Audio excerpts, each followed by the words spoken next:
I think this is the first time, I could be wrong, in my mother's life that a Mass is being said for her. This Mass is being said for the intentions of my mom. Thank you very much, Sheila. My mom is in the hospital with COVID-19. She's got a bad case of pneumonia. She was diagnosed, she realized she had it about a week ago, right before the Sunday before Thanksgiving. And it got worse and worse, and she ended up in the hospital. She's getting a little bit better, because I told folks I'd be saying this Mass, and they want all kinds of information. She's doing a little bit better. She's sitting up, she's eating, she's complaining about the nursing service, because she's a nurse herself, and nothing has ever been as good as when she went to nursing school. So there's lots to nitpick about. So that's a good sign of health.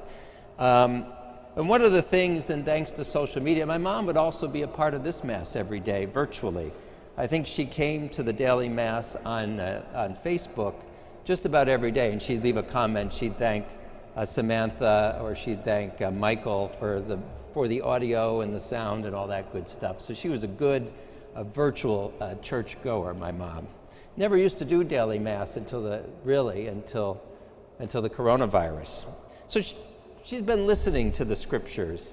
I think all of her life. My mom was always there on Sunday, but even more so, not so much in that we as a family would all sit around and pray the rosary every night, although I know some families have, and that's wonderful. She is more of a corporal act of mercy type of person. Visit the sick, mourn with the dead, help out where needed in the parish, go and serve the poor wherever she could. And my mom was kind of tireless.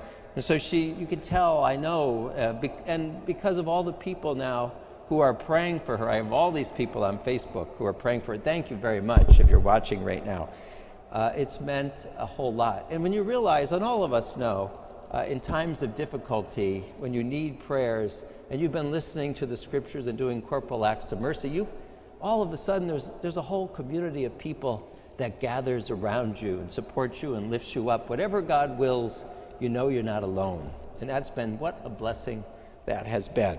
Now, the one thing she didn't listen to was the guidance of the CDC and Governor Cuomo, because she and I both went to a funeral burial, which was fine, but then we did the wrong thing of going to a funeral reception, a luncheon at a restaurant where there were more than 10 people gathered.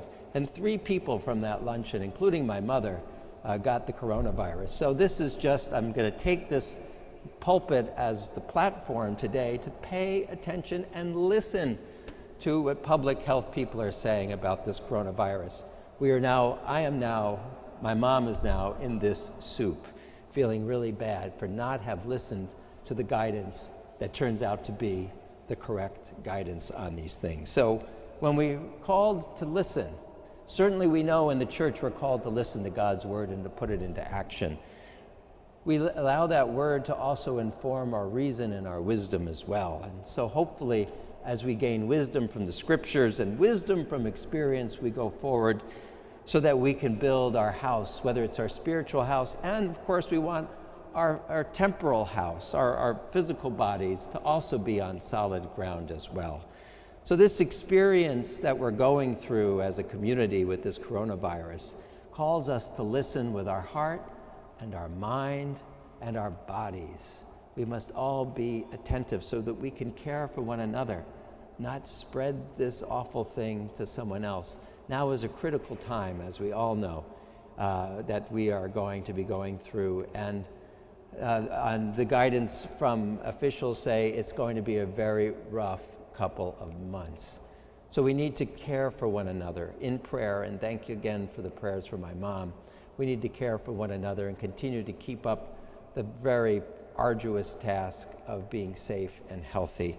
It's all about listening and keeping our ears open and being wise enough to discern which voices we are to hear on a day-to-day basis.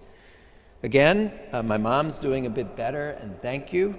May we all continue to grow and to heal. And as I am thinking, and some of us are thinking really about my mom so much, I'm thinking about all of those folks out there. There's so many families touched by this affliction, so many prayers that have been lifted up. We trust that God is listening to each and every one of them.